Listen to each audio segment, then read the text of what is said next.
right. So what you say was, yeah. Great. I know that you're the publicist, not me. Because it was like, yeah, I'm glad you said that. Well, right. You know, because I wanted to put him down to be a better publicist. Basically, right. And you put us was that example of the three of us saying, yeah, are you speaking? Does it work from the, like, does it still work? Can you be famous of love you if I go and choose to do the same thing? Or does it have to be true again? You know what? Even if you were going to be sarcastic and ironic, I think you should still act as though it was personal in order to leave these kind of like stuff. Right? Yeah. So let's just say it was true. So let's right. So what you say was, yeah. Great. I know that you're the publicist, not me. Because it was like, yeah, I'm glad you said that. Well, right. You know, because I wanted to put him down to be a better publicist. Basically, right. And you put us was that example of the three of us saying, yeah, are you speaking? Does it work from the, like, does it still work? Can you be famous of love you if I go and choose to do the same thing? Or does it have to be true again? You know what? Even if you were going to be sarcastic and ironic,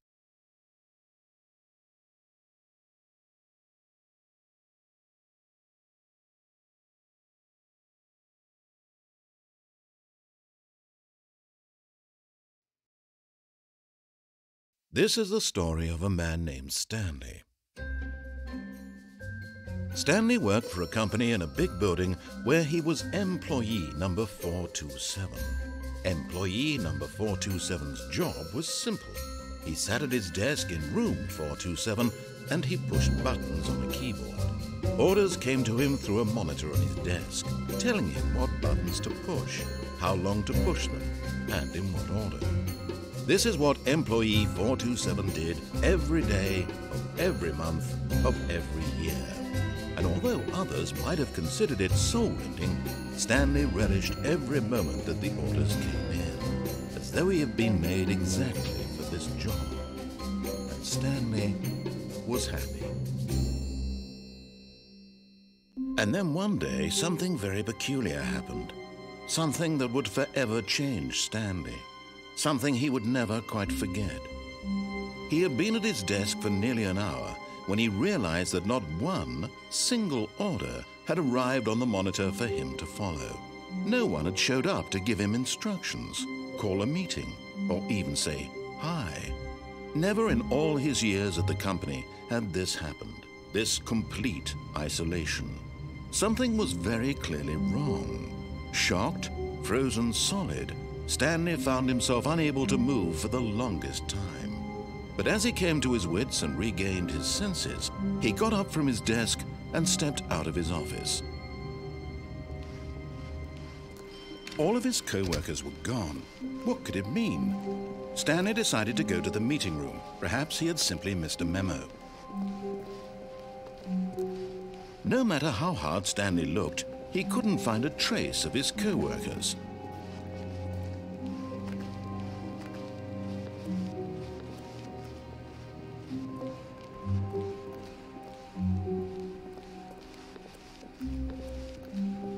When Stanley came to a set of 2 open doors, he entered the door on his left.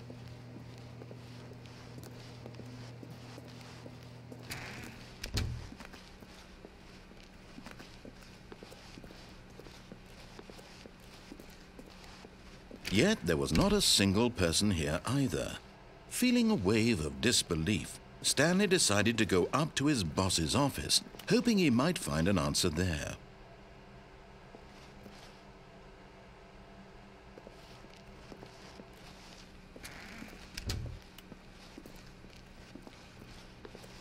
Coming to a staircase, Stanley walked upstairs to his boss's office.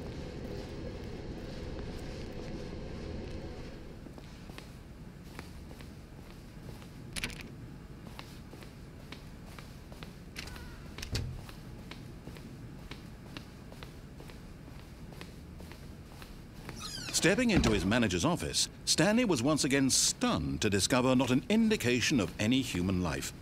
Shocked, unraveled, Stanley wondered in disbelief who orchestrated this, what dark secret was being held from him. What he could not have known was that the keypad behind the boss's desk guarded the terrible truth that his boss had been keeping from him. And so the boss had assigned it an extra secret PIN number, 2845. But of course, Stanley couldn't possibly have known this.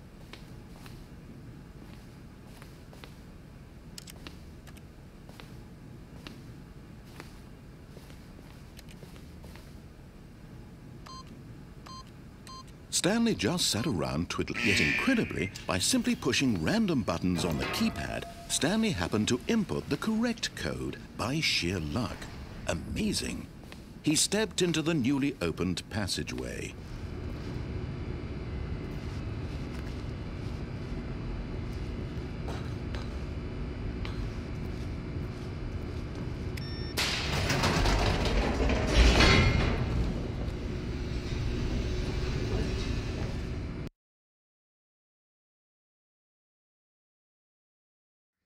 Descending deeper into the building, Stanley realized he felt a bit peculiar. It was a stirring of emotion in his chest, as though he felt more free to think for himself, to question the nature of his job.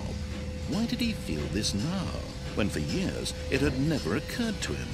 This question would not go unanswered for long.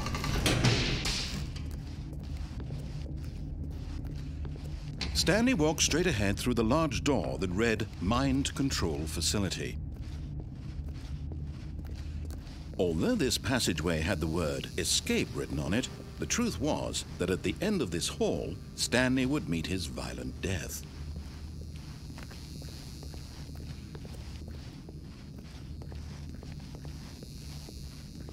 The door behind him was not shut. Stanley still had every opportunity to turn around and get back on track. At this point, Stanley was making a conscious, concerted effort to walk forward and willingly confront his death.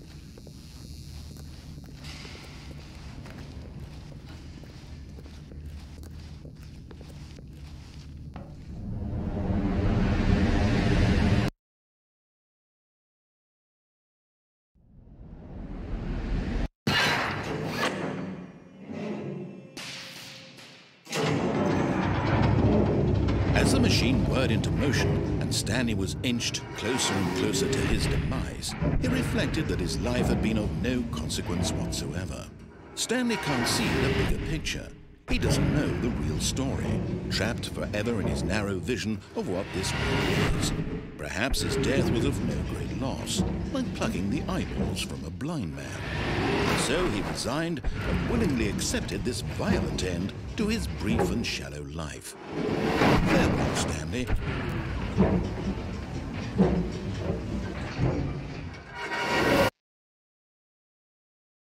"Farewell, Stanley," cried the narrator, as Stanley was led helplessly into the enormous metal jaws.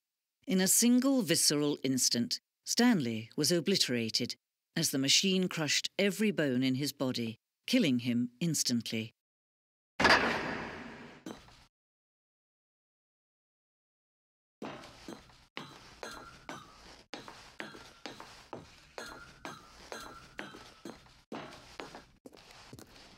And yet it would be just a few minutes before Stanley would restart the game, back in his office, as alive as ever.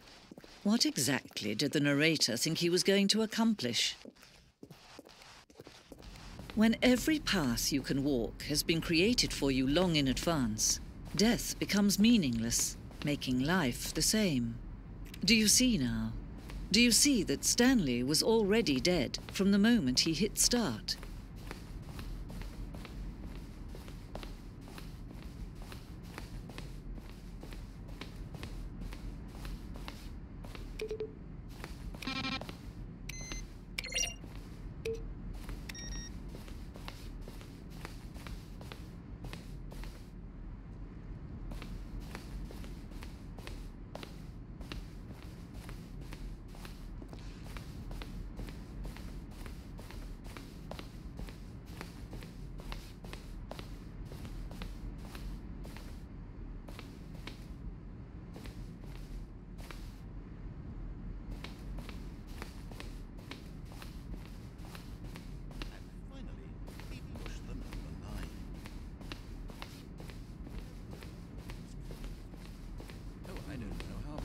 They're throwing a surprise party.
Oh, look at these two. How they wish to destroy one another.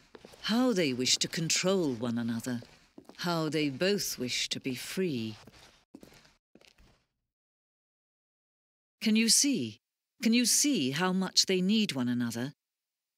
No, perhaps not. Sometimes these things cannot be seen.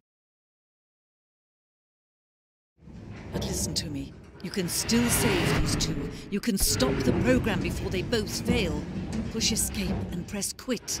There's no other way to beat this game.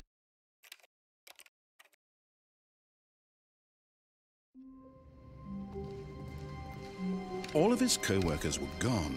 What could it mean? Stanley decided to go to the meeting room. Perhaps he had simply missed a memo.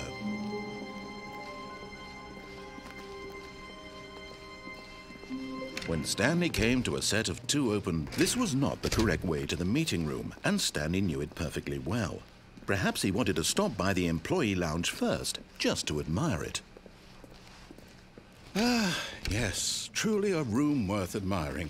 It had really, but eager to get back to business, Stanley took the first open door on his left. And so he detoured through the maintenance section, walked straight ahead to the opposite door, and got back on track.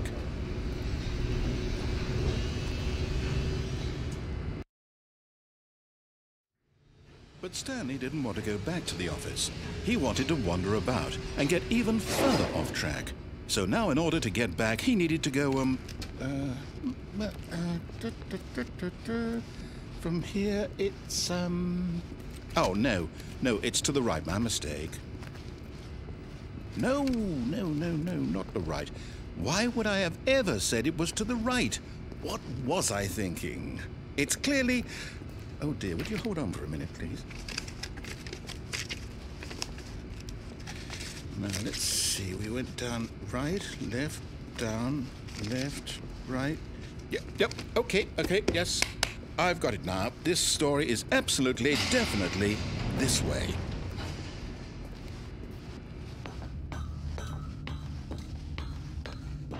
No. This isn't right at all. You're not supposed to be here yet. This is all a spoiler. Quick, Stanley, close your eyes. Okay. We just have to get back to, oh, who am I kidding? It's all rubbish now. The whole story completely unusable. How about, rather than waste my time trying to salvage this nonsense, we'll just restart the game from the beginning. And this time, suppose we don't wander so far off track, Okay, from the top.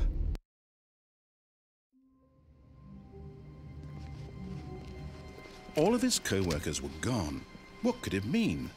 Stanley decided to go to the meeting room. Perhaps he had simply missed a memo.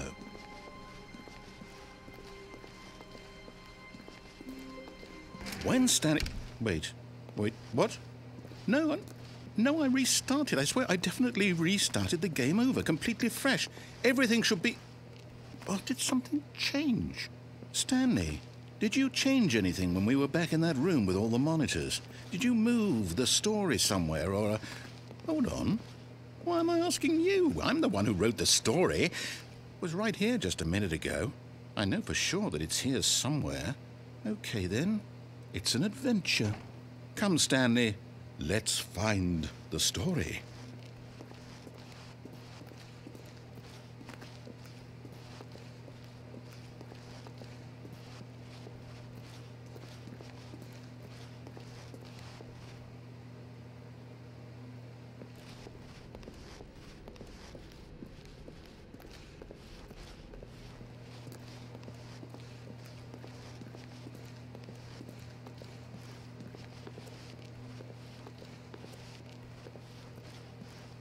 I'll say it. This is the worst adventure I've ever been on. I can promise you there definitely was a story here before. Do we need to restart the game again? Well, I find it unlikely that we'll ever progress by starting over and over again, but it's got to be better than this. Okay, let's give it a shot. Why not? All of his co-workers were gone. What could it mean? Stanley decided to go to the meeting room. Perhaps he had simply missed a memo.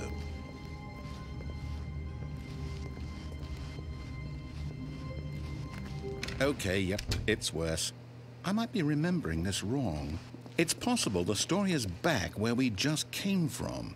Why don't we go back the other direction and see if we missed anything?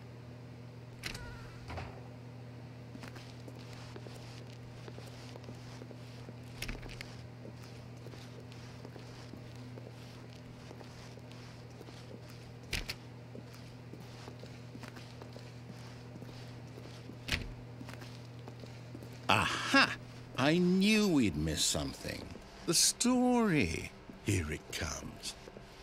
No, wait, never mind. Not the story. Okay, let's head back the other way and retrace our steps. Now this... Well, I'll be honest, I don't recognize this place at all. Is this the story? I don't think so.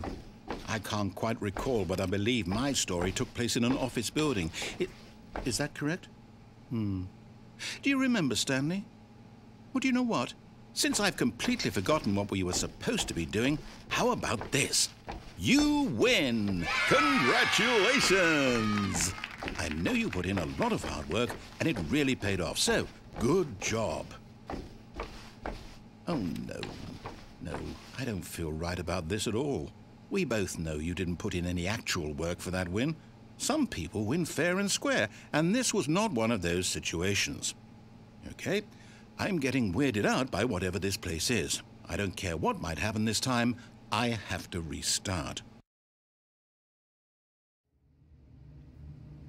All right, I've got a solution. This time, to make sure we don't get lost, I've employed the help of the Stanley Parable Adventure Line. Just follow the line. How simple is that? You see, the line knows where the story is. It's over in this direction. Onward, Stanley, to destiny. Though, here's a thought. Wouldn't wherever we end up be our destination, even if there's no story there? Or to put it another way, is the story of no destination still a story? Simply by the act of moving forward, are we implying a journey such that a destination is inevitably conjured into being via the very manifestation of the nature of life itself? Whoa, whoa, whoa, whoa, whoa. Hang on. That got a bit weird back there. Well, I'd like to apologize. Not sure where I was going with all that. You know what?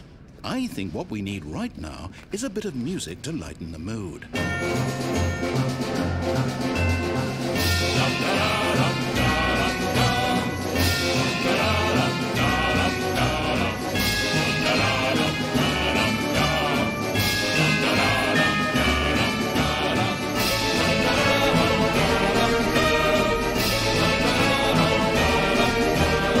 Cut the music, go back and look at that fern.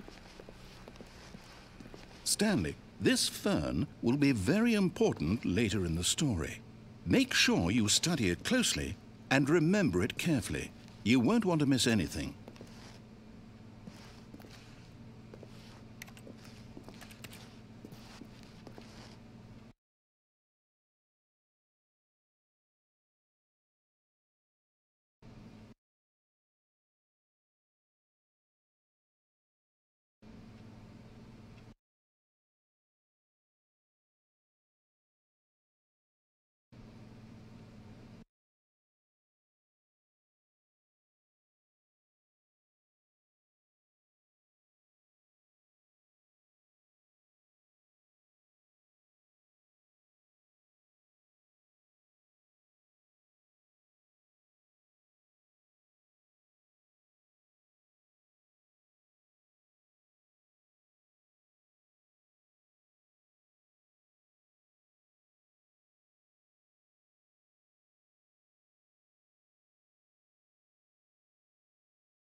Wait, what?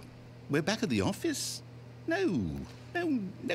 Line, you do know we're looking for the Stanley Parable, right? The story? Is any of this ringing a bell?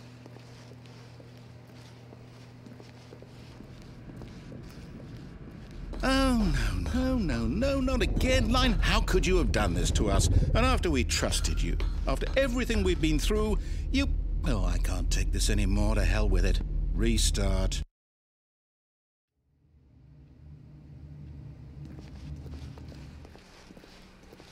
You know what, Stanley? I say forget the adventure line. What's it ever done for us? We're intelligent people, right? Why can't we make up our own story? Something exciting, daring, mysterious. Ooh, this all sounds perfectly doable. Why don't we simply start wandering in, well, I don't know. How about this direction?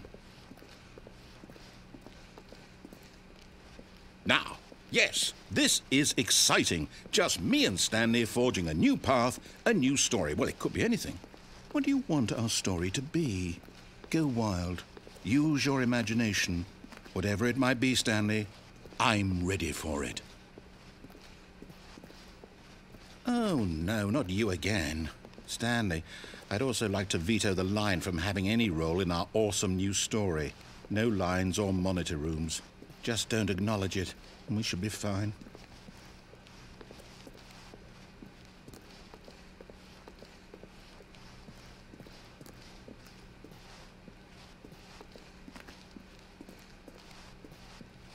Ah, a choice. We get to make a decision. From here, the story is in our control. How important we mustn't squander the opportunity. In fact, I believe I need a minute to think here. Just walk in circles for a minute. Okay, so I know that each door has to lead somewhere, which means that somewhere, the place where we're trying to go, there must be a reverse door that leads here. And that in turn means that our destination corresponds with the counter-inverted reverse door's origin. So starting from the right, let us ask, will taking the right door lead us to where we're going? And since the answer is clearly yes, then by all accounts, the door on the right is the correct one. Another victory for logic. Come, Stanley, our destiny awaits.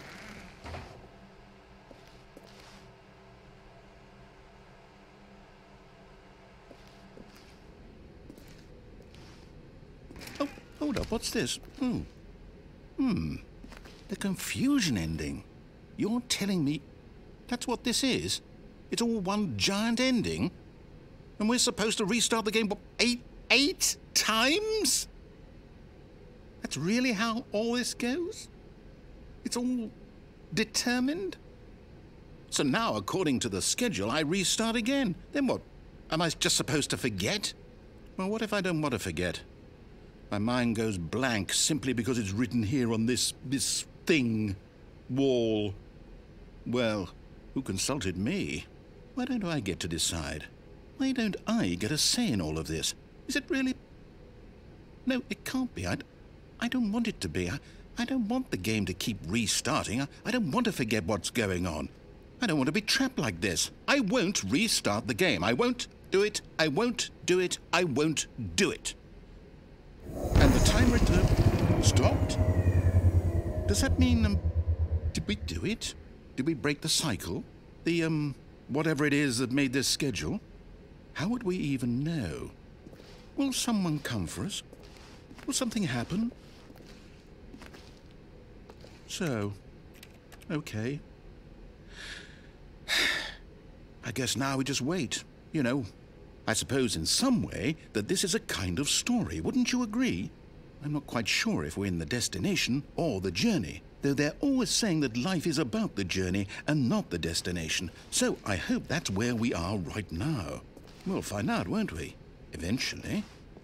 Well, in the meantime...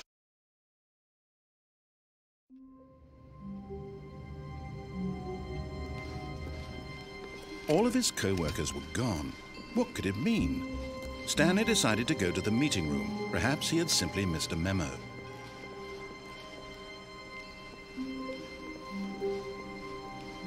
When Stanley came to a set of 2 open doors, he entered the door on his left.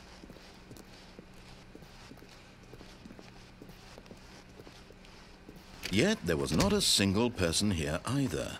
Feeling a wave of disbelief, Stanley decided to go up to his boss's office. Hope coming to a staircase, Stanley walked upstairs to his boss's office.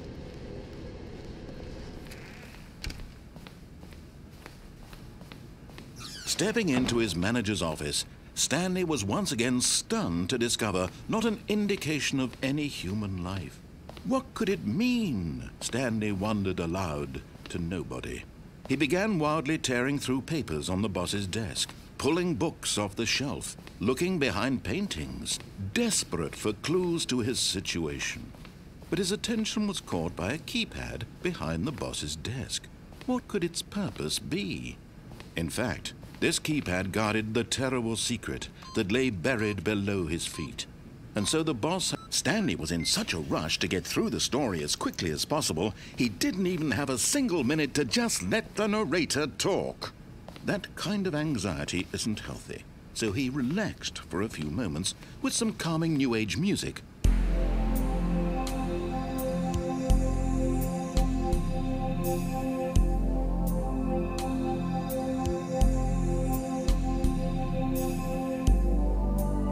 Feeling soothed and rejuvenated, Stanley calmly walked forward into the opened passageway.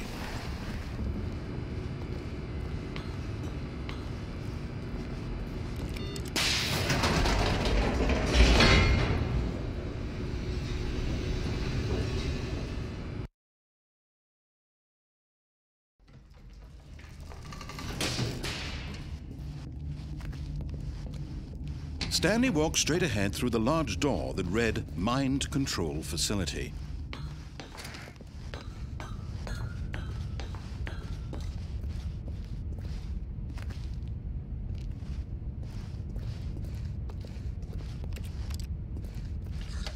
The lights rose on an enormous room packed with television screens. What horrible secret did this place hold? Stanley thought to himself. Did he have the strength to find out?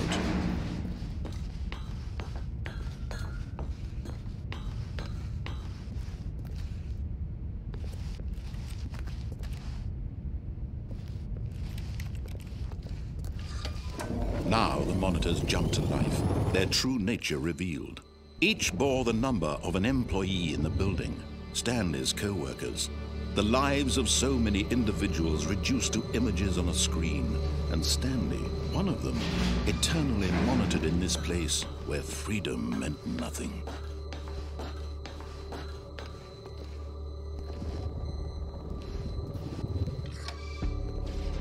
This mind control facility, it was too horrible to believe. It couldn't be true. Had Stanley really been under someone's control all this time? Was this the only reason he was happy with his boring job? That his emotions had been manipulated to accept it blindly? No, he refused to believe it. He couldn't accept it. His own life in someone else's control? Never! It was unthinkable, wasn't it? Was it even possible? Had he truly spent his entire life utterly blind to the world? But here was the proof. The heart of the operation. Controls labeled with emotions. Happy, or sad, or content. Walking, eating, working. All of it monitored and commanded from this very place. And as the cold reality of his past began to sink in, Stanley decided that this machinery would never again exert its terrible power over another human life. For he would dismantle the controls once and for all.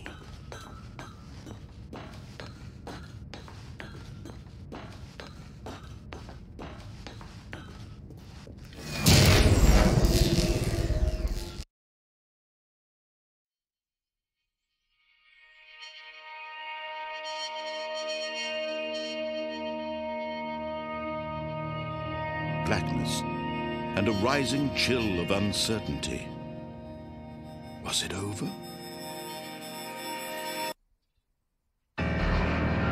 Yes! He had won! He had defeated the machine! unshackled himself from someone else's command. Freedom was mere moments away. And yet, even as the immense door slowly opened, Stanley reflected on how many puzzles still lay unsolved. Where had his co-workers gone? How had he been freed from the machine's grasp? What other mysteries did this strange building hold? But as sunlight streamed into the chamber, he realized none of this mattered to him, for it was not knowledge or even power that he had been seeking, but happiness. Perhaps his goal had not been to understand, but to let go. No longer would anyone tell him where to go, what to do, or how to feel. Whatever life he lives, it will be his. And that was all he needed to know. It was perhaps the only thing worth knowing. Stanley stepped through the open door. Stanley felt the cool breeze upon his skin, the feeling of liberation, the immense possibility of the new path before him. This was exactly the way, right now, that things were meant to happen. And Stanley was happy.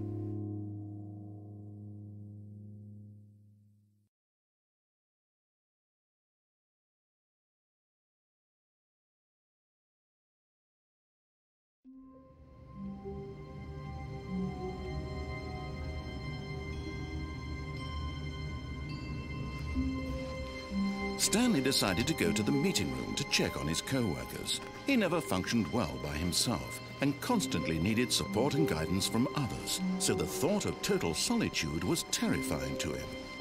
When Stanley came to a set of 2 open doors, he entered the door on his left.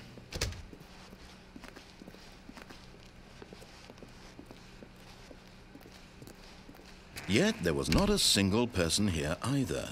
Feeling a wave of disbelief, Stanley decided to go up to his boss's office, hoping he might find an answer there. Coming to a staircase, Stanley walked upstairs to his boss's office. But Stanley just couldn't do it. He considered the possibility of facing his boss, admitting he had left his post during work hours. He might be fired for that. And in such a competitive economy, why had he taken that risk? All because he believed everyone had vanished? His boss would think he was crazy. And then something occurred to Stanley. Maybe, he thought to himself, maybe I am crazy. All of my co-workers blinking mysteriously out of existence in a single moment for no reason at all? None of it made any logical sense. And as Stanley pondered this, he began to make other strange observations. For example, why couldn't he see his feet when he looked down? Why did doors close automatically behind him wherever he went? And for that matter, these rooms were starting to look pretty familiar. Were they simply repeating? No, Stanley said to himself, this is all too strange. This can't be real. And at last, he came to the conclusion that had been on the tip of his tongue. He just hadn't found the words for it. "I'm dreaming!" he yelled. "This is all a dream." Oh, what a relief Stanley felt to have finally found an answer, an explanation. His co-workers weren't actually gone. He wasn't going to lose his job. He wasn't crazy after all. And he thought to himself, I suppose I'll wake up soon. I'll have to go back to my boring real-life job pushing buttons. I may as well enjoy this while I'm still lucid.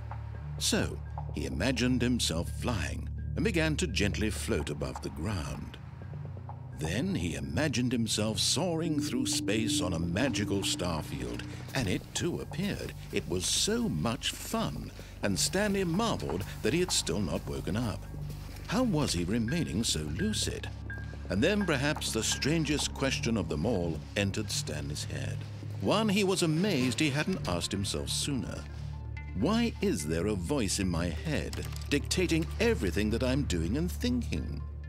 Now the voice was describing itself being considered by Stanley, who found it particularly strange. I'm dreaming about a voice describing me, thinking about how it's describing my thoughts, he thought. And while he thought it all very odd and wondered if this voice spoke to all people in their dreams, the truth was that, of course, This was not a dream. How could it be? Was Stanley simply deceiving himself, believing that if he's asleep, he doesn't have to take responsibility for himself? Stanley is as awake right now as he's ever been in his life. Now, hearing the voice speak these words was quite a shock to Stanley. After all, he knew for certain, beyond a doubt, that this was in fact a dream. Did the voice not see him float and make the magical stars just a moment ago? How else would the voice explain all that? This voice was a part of himself too. Surely, if he could just... He would prove it. He would prove that he was in control, that this was a dream. So he closed his eyes gently, and he invited himself to wake up. He felt the cool weight of the blanket on his skin, the press of the mattress on his back, the fresh air of a world outside this one. Let me wake up, he thought to himself. I'm through with this dream. I wish it to be over. Let me go back to my job. Let me continue pushing the buttons. Please, it's all I want. I want my apartment, and my wife, and my job. All I want is my life exactly the way it's always been. My life is normal. I am normal. Everything will be fine. I am okay.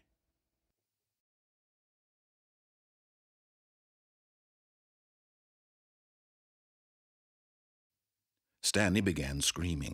Please, someone, wake me up. My name is Stanley. I have a boss. I have an office. I am real. Please, just someone tell me I am real. I must be real. I must be. Can anyone hear my voice? Who am I? Who am I? And everything went black.